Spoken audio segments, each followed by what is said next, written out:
All right. Hello.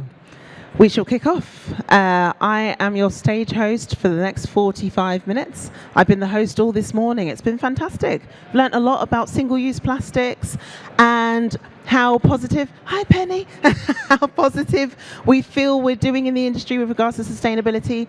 We kind of thought we were about 3 out of 10. That's our level of positivity, because we're like, we do need to get a bit further with it. So panels like this are amazing because they're going to help us to push up from 3 to 4 and beyond. So if you want to get interactive, which you definitely should for this, please do use Slido. You can use it to ask questions, which I will then ask the panel at the end. Please leave enough time for questions. That's my little plug there. If you don't feel comfortable using Slido, which is odd because it's technology and you should use technology at an event tech show, but it's fine. You can just stick your hand up and I will come to you and you can ask your question out loud. That's fine. I would encourage you to put the headphones on because we don't want to necessarily have to ask our panelists to shout. It does help you if you've got headphones on, but if you don't want to wear them, you can tell there is a speaker you might be able to hear. Could be okay, but I'm still going to encourage you to do it. I think that's all my health and safety warnings and my guardrails. I'm going to hand over to Duncan, I think, who's going to moderate this panel. Woohoo! Yeah, I hope I'm going to be okay today. I'm literally just off a plane from America, so hopefully this is a good session. So thanks very much. My name's Duncan Reid. I work for a company called Reset Connect, and I run an event about sustainability.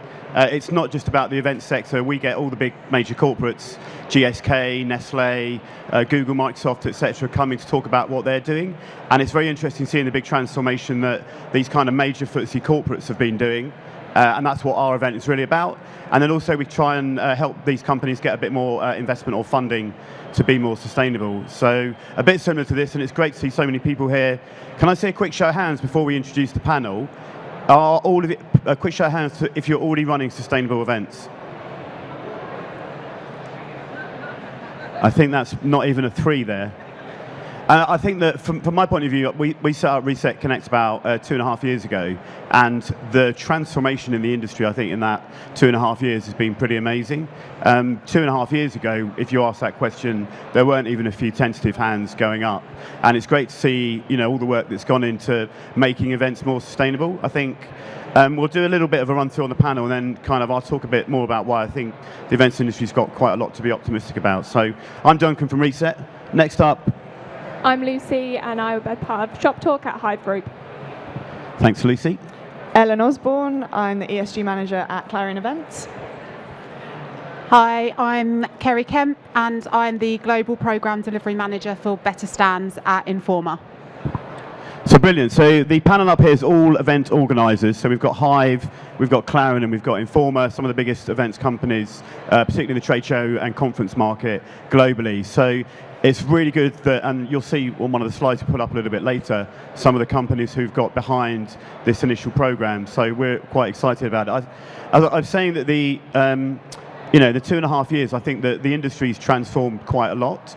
I think the thing that's very interesting, though, is that there's a lot of fear in our industry that we're kind of special or unique, and actually we're more unsustainable than any other sector. And I think actually every sector, as I work across we work across 12 different markets. So, retail, built environment, construction, FMCG, fashion, finance, law, all sorts of different sectors. And they all think that they're that they're not doing enough, and they worry about their business. Particularly if you look at things like the automotive and kind of the sort of air market, they're very, very worried that that business is going to be, not going to be here by 2030 and certainly not here by 2050. But I think what you'll see that, in the same way that when economies rebuilt after the pandemic, we can rebuild our sector so that it is more sustainable and is less kind of polluting and lets out less carbon emissions. So the panel today is all about better stands, and we're going to sort of explain what this is. I said quite a lot's happened over the last 3 years. What you've also seen are the trade associations, so AEO, UFI, Net Zero Carbon Events, lots of these bodies coming together and starting to take sustainability seriously. And it's quite, when you look at everything that we do with events, I mean, I remember when I used to work at Informa a long time ago, And we used to do events out in India, and you'd go to those events in India, and show was on for 2, 3, 4 days, whatever it is. At the end of the show, everything went into landfill, like everything. And then when I was at Clarion, we did events down in Brazil, and at the end of the show, everything went into landfill. And that as a kind of business model is we can't continue to do that. So this initiative basically, is one of those things to sort of help us think about where we can actually make a kind of big difference. And this up on the screen, hopefully you can see it, shows where our kind of main waste and carbon emissions and rubbish and the sectors, the different bits of sectors where that all takes place. So you probably can't see the key, but the sort of big green bit at the bottom is the travel and transport part of events, like visitors coming to our shows, and you can see they really are the very big emitters. I talked about the air industry and the car industry and so on. Those guys and governments are doing their best to try and mitigate and look at the emissions in those sectors. So I think as event organisers, the things that we can do, which is what this group is about as well, is changing the things we can really affect and that we can make a big difference to. So I'm not saying travel and transport aren't important. And what we've done on our event is on the reg form, every visitor who comes, we ask them where they've come from, we ask what form of transport they're using, and currently we just offset. And there's different debates about whether offset is good or not, but that's currently how we're doing it, because I'm not going to be able to, I can't change the European transport system overnight. What I can do is make some differences on my show, and that's what I focus on, and that's what this initiative is focusing on as well. So if you take the green out, which is the travel and transport bit, you end up with a graph that looks like this. Now the green there is basically stand construction. So how we build all our shows, everything from name boards, carpets, stages, the whole pieces. That's the green. The blue there is food, which is the next biggest emitter. And these numbers come from Net Zero Carbon Events. There's a big piece of research globally that they've undertaken. And as you can actually see the bars along the bottom, I'll read them out. It's all events, international events, national exhibitions, international congresses, national congresses, and corporate events. So you can see on the far right, lots more food at corporate events. But you can see that there are a lot, a significant part, once you take the travel and transport out, of the emissions that we generate and the waste that we generate come from the kind of stands and how we build our show and the logistics. And then the other big emitters in there really are things like the pink, the light pink's energy, which again you can change your venue contract, and there are some things that are slightly easier to kind of change. So our plan really was like, how do you kind of conquer some of these big emitters that we do make, and that's obviously kind of the green sector. So let's talk about what is Better Stands. Thanks, Duncan. I thought it would be really good for us to give you a bit of context about what Better Stands is, appreciating that it's really familiar for all of us on the Steerco, but some of you are probably sitting there thinking, what on earth is this session about? So Better Stands is a programme that was curated at Informa actually way back in 2015. But I think it's fair to say that during the pandemic, as with most things, our industry took a huge hit. And so really the programme has kind of come back in earnest sort of post-pandemic over the last 18 months. And in essence, the idea behind the programme is a very simplistic one. It's a change management programme aimed at bringing together our exhibitors and their appointed contractors to move them away from single-use disposable stands in favour of reusable exhibition stand structures. We know that ultimately the key to this is with education for our exhibitors. They're the ones that are obviously the shared client between us and the contractors, and they're the ones that are doing the briefing at the point of appointment. So this is really about raising awareness that this is an issue. There is always the question that we all have, how many exhibitors actually know what happened to their stands after an event? And sub-question, I guess, how many of them care? And so it's our responsibility as a group to make them care and to make them understand and for them to make better choices. So the programme has been broken up into 3 key stages, which help to create that kind of gradual transition from disposable through to reusable for exhibitors. And Lucy will talk about those in a little while. But I think really what we want to say is what we're talking about when we're talking about reusable structures. From a programme perspective, we are not explicit in what the solution needs to be. This isn't, contrary to a lot of belief, this isn't about pushing the industry to buy frame and fabric and only frame and fabric. We know that there are lots and lots of reusable stand structures available out there, everything from wooden stock panels to frame and fabric, aluminium systems, modular systems. You can even buy stands out of cardboard these days. So we as a programme do not specify what the solution needs to be. What we're trying to do, what we're working towards, is educating our exhibitors to ensure from the design brief, from the outset, they are taking sustainability and circularity into the heart of what they're doing when they're working with their contractor. And that will then obviously have that huge impact on what happens on our show floor.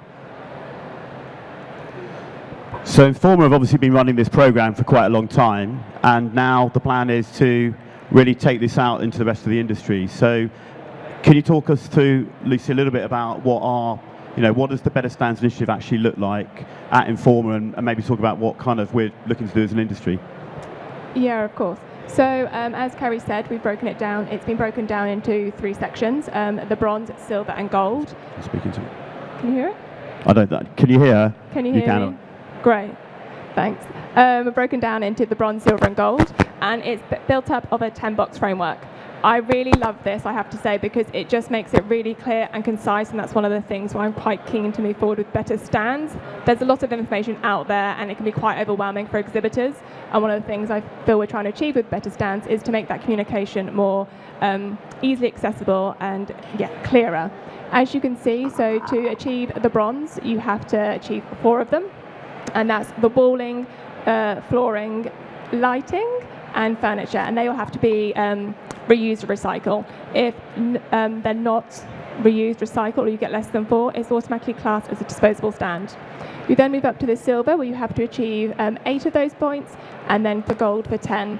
I can read them off the slides just so you can see. So they're actually broken down into categories. From 1 to 10, we've got the walls, we've got platforms, we've got furniture, we've got lighting, overhead signage, rigging, ceiling, display facilities, floor coverings, which is when your carpet comes in, and then graphics and decorative items. So yeah, anything else? So as you can see, it's quite simple, really. For our exhibitors and our contractors, it's a program that literally you can just go down as an exhibitor and start to tick off which sectors you want to target on a particular show, or you can try and do all of them in the first year. And this is pretty much what the program's looking to do. Kerrie also mentioned about, do our exhibitors really care? Well, they may not have cared in the past, certainly not when I was working at Informa in the early 2000s in India, and certainly not at Clarion 10 years ago in China or Brazil, but they will start to care. In Europe, the week before last, they passed a piece of legislation that said if you've got over 10,000 employees, you need to start measuring your carbon and reporting your carbon from 2024. So that's most major brands who exhibit and sponsor our events or run corporate events are covered by those people. And by 2026, everyone who's listed on any European stock market or works with any of those people's supply chains is going to have to report their carbon. So the plan with this is that we can turn around to our sponsors, advertisers, exhibitors, and give them a very clear roadmap about what our plans are for running a sustainable events sector, and that's what this program looks to do. So who's signed up to it at the beginning then? Yeah, so Kerrie mentioned earlier for the first time the Better Stands Steerco. So what is the Better Stands Steerco? So we are a mix of 10 UK exhibition organisations. For those who can't see the logos on the board, it's AMP Events, Clarion Events, Faversham House, Hive, Raccoon Media Group, Montgomery Group, Informa, Rethink, Reset Connect and Terrapin, and we are supported by Isla as well. So the aim of the Steerco is really just to pilot the Better Stands program and just show that it can be picked up easily by various exhibitions and organisers. And also, I think the thing, it doesn't matter how big you are. We do one show currently, which is in London at Excel, and Terrapin have got 110 shows. How many have Informa got? In scope for better stands, just over 300 globally at the moment. Yeah. So whether whether you've got one event or 300 events, this program hopefully works for everybody. So. Okay, so in terms of timelines, each organiser has identified one or multiple events in their portfolio to implement the better stands during the period. So we're piloting across a range of sectors and also geographies as well, so we can get a really good feel for how the pilot runs in each geography. If I take Clarion events for an example, we will be piloting it at ICE in the UK in February and also at Distributech in North America in February as well. I don't know if anybody else wants to talk about the events that they're piloting. Well, and to give you an idea of the size of those, ICE is all of Excel, and DTEC's a show that gets probably over 10,000 people, so they're kind of big events. So that is a lot of, if you think back to the original slide with the kind of big green bit, that's a lot of big green stuff that's happening on those events. Yeah, so obviously we're already running a lot of this throughout Informa, but the events that we will focus on particularly for the pilot are Pharma Pack, which is in January in Paris, and then we'll also run it again at CPHI, which next year will be in Milan in October, and that's one of our largest events globally. I think Hive Group's got over. Go back. Let me say my bit. Over 50 events globally. The one we'll be piloting at, it will be Shoptalk Europe in Barcelona, and that's got over, I think we bring in over 3,000 attendees we did for our 2023 show, and then we've got about 100 or so exhibitors, so it's slightly smaller, but one that we wish to pilot at, and then we can then look to see how we can grow it amongst the larger events of Hive. And I think for you now, have you done it in Barcelona before? Yes, it'll be our second year. Yeah, so I think there's, and again, we've got Rethink, which is one of the events up there, is taking place in Hong Kong. So some of these events move around as well. So obviously, when you take events to different venues, they have different complexities. And, if you've been in Barcelona for 2 years, where you ran it before, which I think was Excel. One in Excel, sorry, and it'll be our second year coming in Barcelona. Yeah. So we've done one show there so far. So you get different challenges, obviously, with different contractor bases, as you know, in different shows, and you also get often different exhibitors based on where the event is. So we're trying to, with a sort of the 12-month pilot program that we're doing at the moment, is look at some of these different shows in different territories and work out, how the different events perform. I know, Kerrie, when you were, from historically, if you look at and you can see it on the first slide, in India and Asia, and they have very different kind of sort of ways of wastage than in Europe, for example. Yeah, absolutely. So from the data that we've been able to collect over the past few years, we definitely see that geographically, of course, the scale of better stands varies. So in North America, it's not really an issue at all. So less than 1% of the stands there are disposable single use. Whereas we have other places, so you mentioned Asia, it's about 49% of all stands, but compared to our net space, so 49% of our net stand space is disposable. And then it kind of varies from there across the piece. UK and Europe, it's around 24%. So you may have seen we've got the Slido bit of tech at the side. If you want to scan the QR code and ask any questions, we'll go to some questions in a little bit. Before we go on to that though, so what's kind of the next steps? We're obviously running a 12-month program. How do people get involved? What's the plan?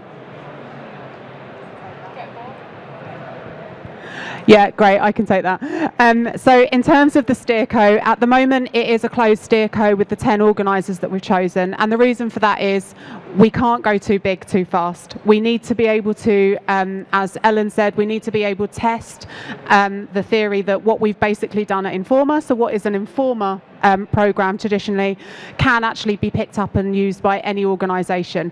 So the aim of the pilot period is exactly that. Now the pilot events run for 12 months, as Duncan said, but we will actually be reviewing in March 2024, and we will aim to update everyone after March what the goal is and how you might be able to get involved then as other organisers. We absolutely want to open source this to the industry, and we want as many people as possible to be working towards this. And of course it works in everyone's favour if we all use the same framework and we don't end up with 20 versions of better stands coming out. So that's absolutely kind of the ethos behind the Steerco.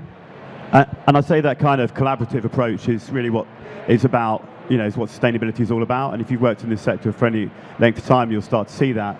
I think, the Net Zero Carbon events actually was born out of the Race to Zero campaign that was running out of COP.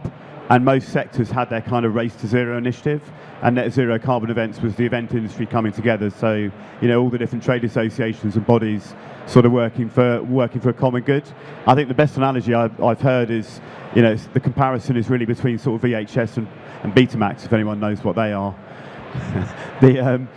VHS was like it was not quite as good technically as standard as Betamax, but Betamax was only supported by one person, Sony, and actually what happened was VHS became the global the global kind of video standard everywhere, which has then meant that when we transform then into things like JPEG, everyone's just kind of used the same standard because this practice of VHS kind of carried on. And if you look at things like FaceTime that the AEO have got, that's a great initiative, but it was only kind of one association working on that sort of program. And what we hope is that with this Better Stands initiative, that like the way VHS was used by everybody, that actually this can just be a common adopted standard that is used by everybody.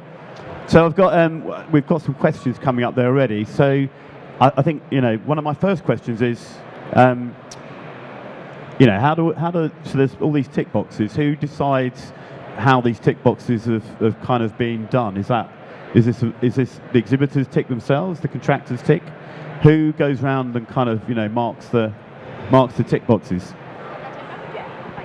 So it's actually down to across the pilot events, it's down to each individual organiser, but they will need to go through their show and do visual inspections, and they do visual inspections based on that 10-box framework. Whether they do that internally or they outsource it is down to them, and they go across those 10 points. And I mean that you might think, oh, hang on a sec, that means loads more work for my ops team. My ops team are already quite stretched. The way we're going to be rolling it out on our show, and it is just one show, is we're going to work with contractors to ensure that the contractors are kind of checking all this stuff. We're quite lucky that most of what we do is quite modular, so it enables us to work much closely with the contractors to actually work out what the emissions are. But then our ops guys are going to have to kind of do spot checks on the space stands in the show to ensure those that haven't been built by our main contractors are compliant and how they score. So one of the questions up there, how do I sign up to be part of Better Stands? I think we've got a website that's going to be going live fairly soon. On there you can leave your email address if you want more information or interested, one of these later points when we actually take more people into the programme, or if you want more information, we'll keep you updated. Certainly at the halfway point, we'd love to have, if we're at that stage, to have some more people in there. I know one of the questions that, I don't know if it's up there, but certainly I've been asked by contractors is, and I think you talked about it, Kerrie, as well, I use Alavision on my show for quite a lot of my features, and it is that kind of aluminium stand with the fabric on there. But, what does this mean for contractors, and how does the kind of Better Stands scheme, how's it going to work with contractors to ensure that, if you are a contractor who generally builds traditional stands, you're taken with this program, or because that might mean the end of your business, which doesn't, that's not particularly sustainable, is it? Yeah, I can take that one. Yeah, you happy? Well, yeah, absolutely. So whilst the Steerco is comprised of just organisers at the minute, we will be opening it up to other bodies post the review in March. That doesn't mean to say we're not taking the expertise and the advice of contractors from this point in time. All of us will be working with our contractors on our events, so we really value their expertise, and will continue to consult them throughout the process. And so that sounds good. So now, how then have you? So you've obviously been working with contractors and talking about this program currently, how do you then kind of award these, bronze, silver, gold? Do you have a ceremony at the end of the show where, everyone gets a badge or blue pizza badge based on? So from an Informa perspective, the way that we've been working at the moment this year, we're actually piloting a new approach for our on-site reporting and the subsequent recognition.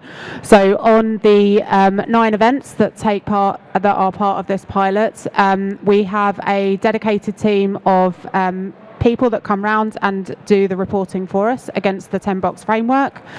And then post-event, they actually share that report with the exhibitor-appointed contractors in the first instance. So the contractors at that point get that right to reply and that right to respond on the observations that we've seen on the show floor. So if there's something that we've maybe observed that they think is incorrect, they have that opportunity to correct us. And that, to Ellen's point, that is a really good example of where we've engaged with ESA, for example, and we've taken the feedback from their members on reports that they received earlier this year and how we can make that process better. So once the contractors are then happy with the contents of that report, the report and/or a certificate does get sent out to the exhibitors as well, but it all happens post-show. And the reason for that is, of course, the most telling time in terms of an intention around sustainability is during breakdown. So we can't give out the awards during the show open period because actually we want to see what happens to that stand during breakdown to validate what we have observed or what the contractor might have told us during the stand design submission stage. And and have you found that's meant you then had to have more labour on the breakdown? Because most organisers from my 20 years of doing it, we're moving on to the next show, and we go down to a skeleton team on the breakdown. So how do you ensure that, have you got more people on staff for pulling out? Yeah, so I think my answer to that was it very much depends on the event itself, on the event in question. So if you're a small event that maybe has 10 or 20 raw space stands, it's very easy for your existing team to go out and do those observations. But if you're a larger event, so for example CPHI, we have well over 1,200 space-only stands. We do have a third-party contractor that helps and supports us with that dedicated staff. Give a shout out to Abraxas because they're in the audience. And I've got a question for you on Shoptalk then. So obviously there's, all of our shows have lots of features. So how do you, when you're looking at these features and you're building the features in, are you thinking about this as well? Yes, so long-term goal would be, yes, we'd all be, as pilot events, we'd all be using this framework. I think a few of the companies already that are doing the better stands already have that in place and they're using that. I know something we're very conscious of at Shoptalk and Hive is making sure that we are as sustainable as possible within our build. We know it's not always possible, but I think that having this framework will help break it down, make it a lot clearer. But yes, we will be moving forward with that. Good, all right, sounds like we've got it all covered, yeah? Okay, I'm going to go to a couple of questions from the audience now, because I'm sure there's lots we haven't answered. How do you sign up to be part of Better Stands? I think we've kind of got that. There'll be a website. Do we know what the website address is? No, not yet. No? Not yet. No, sorry, not yet. Hopefully it'll be here before Christmas. We'll let you know. How can venues help to support or promote Better Stands? I mean, we talked a bit about contractors. How can venues get involved and kind of promote this as an initiative that, that they should get behind and support? Yeah, I can answer that. So in all of the work that we've done in the previous workshops, so we've had 2 external workshops so far this year, and in both of those workshops there has been representation from multiple venues, both UK based and international. And as Ellen mentioned earlier, although the Steerco is made up of organisers, because ultimately we're the ones implementing the programme, we do have as part of our advisory board a number of venues that are helping to support us. So if there are any other venues out there that would like to know more or would like to be more involved, obviously just reach out to any one of the Steerco and we will be happy to include you in our future meetings. And I'd say, I mean, we're obviously here at Excel. They're one of the first UK carbon neutral venues there is.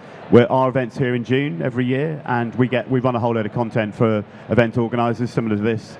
And we have a London hub which has got a whole load of content around how to run more sustainable events. EXL are one of the sponsors of it, and they're actually doing tours of the venue. So you can go and see the wormery, and you can see how they kind of recycle their stuff, how they deal with their waste. If you want to go and kind of do all that, so I think I'd certainly, and I know the BDC have similar kind of programs as well, where you can really see what the venues are kind of doing in the UK. I'm sure Olympia's new venue probably does something similar, and I know in the hotel industry is obviously looking at it quite a lot as well. One of those bars towards the top on that original slide I put up was accommodation. So obviously accommodation is a big carbon emitter, both for conferences that we run and also the kind of where our exhibitors and visitors stay. So yeah, I think there's again, if venues want to get involved, please let us know. We also, I did at the AEO conference, we had a conversation about what the AEO was looking to do as far as sustainability goes, and the Matthew Butler, the new or current chair, it's one of his big missions to come out with some kind of big initiatives, and the ideas they've got are looking to complement this Better Stands initiative quite heavily, and they're obviously tied in quite a lot with the AEV. So hopefully at some point we'll see what those plans are. I think certainly they're looking to do something fairly soon. Please could the chair repeat info about new legislation that means companies have to report their carbon footprint? What's it called, an impact on exhibiting?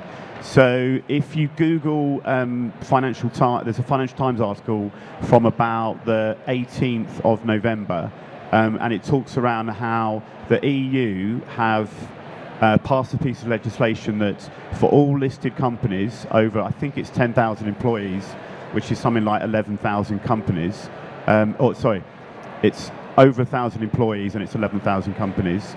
From 2024 they need to start reporting their carbon emissions when they report their accounts to their listed market. And then in 2025 I think it goes down to over 500 people.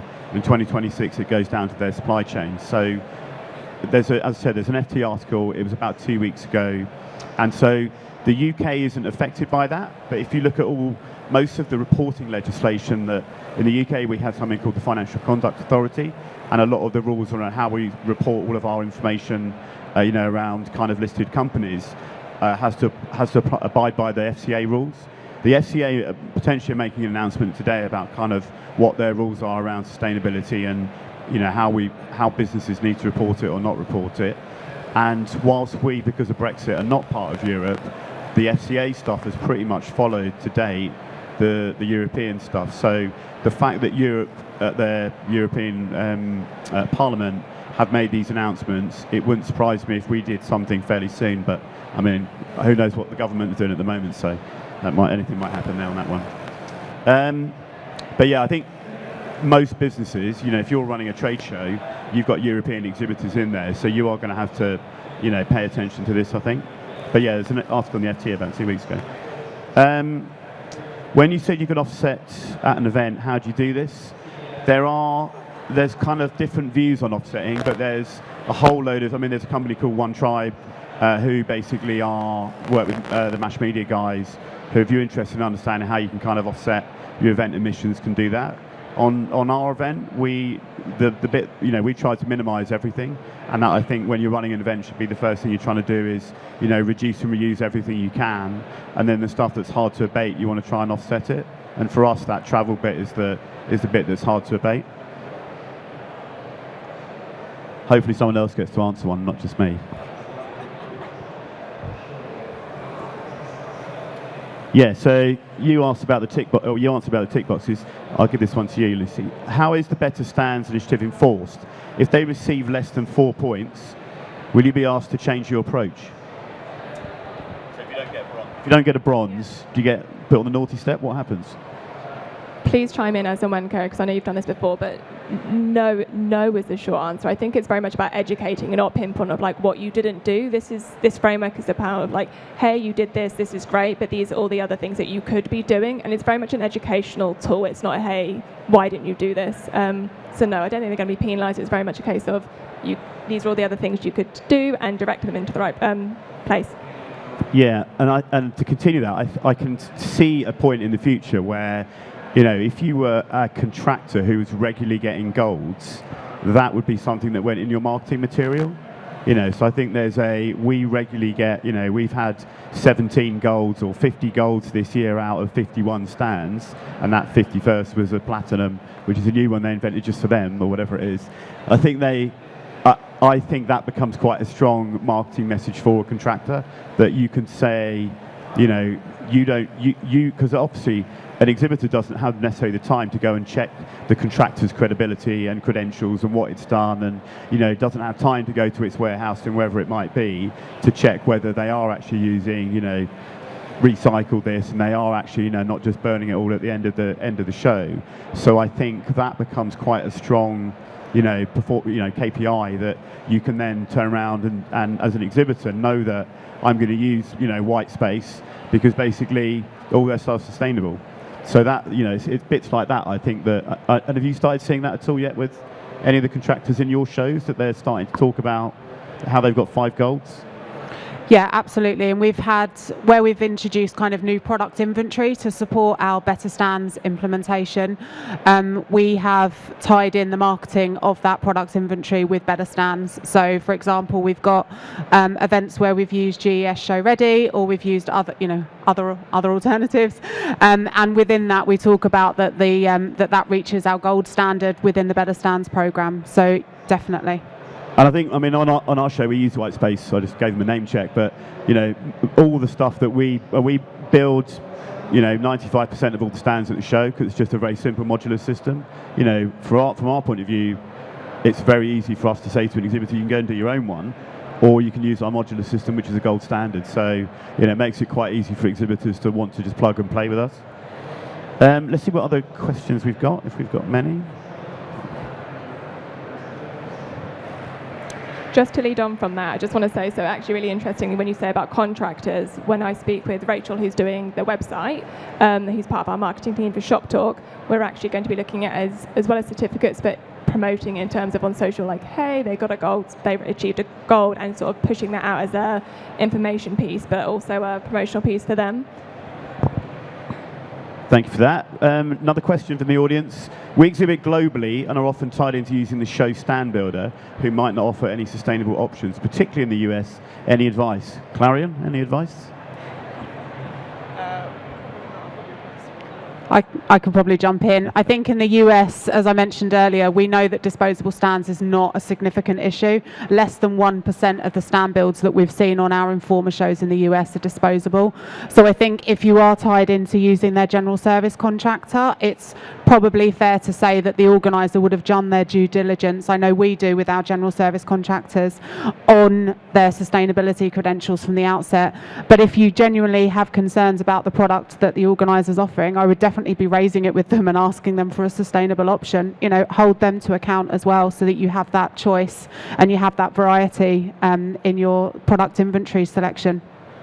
And just, Informa are headquartered here, but their operations in the US are massive. Clarion are headquartered here, their operations in the US are massive.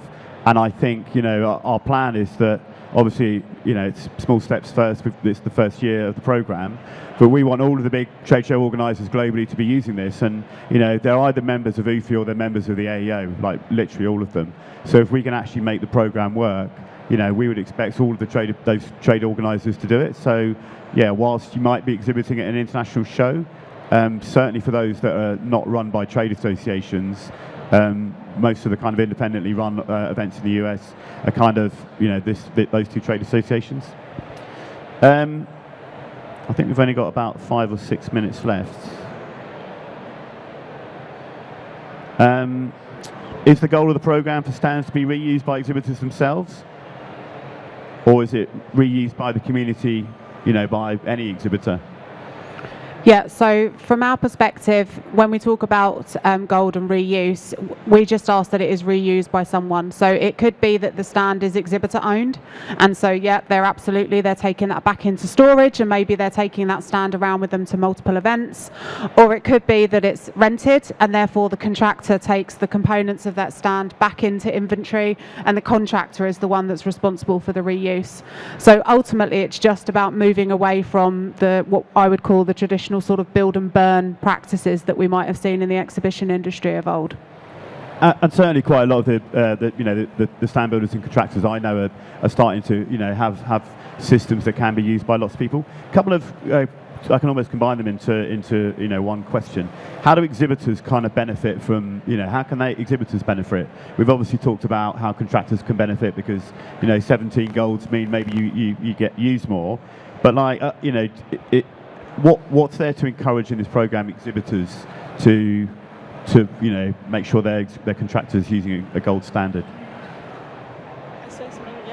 I think what we haven't really focused on is efficiency of build, and also the health and safety elements of having a modular stand. That peace of mind that it's all going to be built prefab before, and you just turn up on site. It's really quick to construct. You're not staying late after the event to take it down, and you're not having to access the site early to build. So I think that's a huge kind of benefit for the exhibitors. So the win probably is a saving potentially, or at least not on labour. Yeah, on labour. Yeah. Just to chime in there, in terms of when I talk about Shoptalk for our event, it's actually quite a big topic for our industry. So we're a retailer and brand event, and sustainability is a big topic for them, and it's something that they are focusing on. And actually, we were talking about this the other day in the office, but for retailers to reach a B Corp, they have to go through many steps and stages to get there. And I think that just showing the willingness maybe isn't the right word, but they're heading in the right direction. They're covering all aspects. I also think there's that side. That's the pro to them as well, to saying that they can do everything that they can in every sort of touch point that they have. So I think there's quite a few pros to exhibitors as well. And I'd say that's certainly, most industry shows that you go to, they have a bit about sustainability, and they are certainly, looking at it. And I think, whether, again, I think the Gen X, Gen Y, Gen Z coming through, that is something everyone's passionate about. You only need to look at what's going on with Extinction Rebellion at the moment, the amount of kind of 21-year-olds that are tying themselves to stuff. That I think this is an important issue that's certainly not going to be going away. So I think if you're not thinking about it, you're going to get left behind. And I think we'll hopefully see over the next kind of 6 months that we've got a really good initiative that the industry can get behind. And there'll be a website soon. Yeah, I think the final thing I would say from an exhibitor benefit perspective as well is also their brand awareness. I saw on social media not that long ago a very well-known company that spends a lot of time talking about sustainability, and they built a large space-only stand at an event in Singapore, and the entire stand was single-use disposable, and it got picked up on social media and they were called out on it, and it was quite intense. So I think another big part to this is also we have to think there is an expectation now that those brands start to practice what they preach, and at the moment I don't think they're connecting their presence on the show floor with maybe a larger kind of sustainability policy or ethos that they might have through their headquarters and what they're doing as a business. So I think the huge benefit there as well is that kind of brand awareness and kind of just it's the right thing to do. And I'd say, just continue that point, the biggest cases at the moment around greenwashing have been the Advertising Standards Agency taking people to court for saying they were kind of green and sustainable, and then being, shown that they aren't. And that kind of, the stand is a classic example. So I think the more we can do to help our exhibitors and sponsors to kind of, be more sustainable and run busy, successful shows that aren't, damaging to the planet, I think will be good. So. Can I say a big thanks to the panel, big thanks to the audience. Hopefully we answered all your questions, and you can catch up with us afterwards if you've got more questions. Cheers. Awesome, thank you very much. Very intriguing. And you did the right thing. I was going to give you a chance to hands up, but you all used the app, so that was fantastic. Thank you so much. That was Amazing. I didn't say thank you to Evolution Dome, who are a sponsor for this particular stage. This is definitely reusable, and they are doing a great thing by having lots of Evolution Domes all around. So thank you so much to Evolution Dome. Feel free to go and talk to them. They're right behind the stand. If you're hungry, there's pies straight that way. So that might be the next thing you choose to do between now and your next session. So thank you very much for coming, and come again.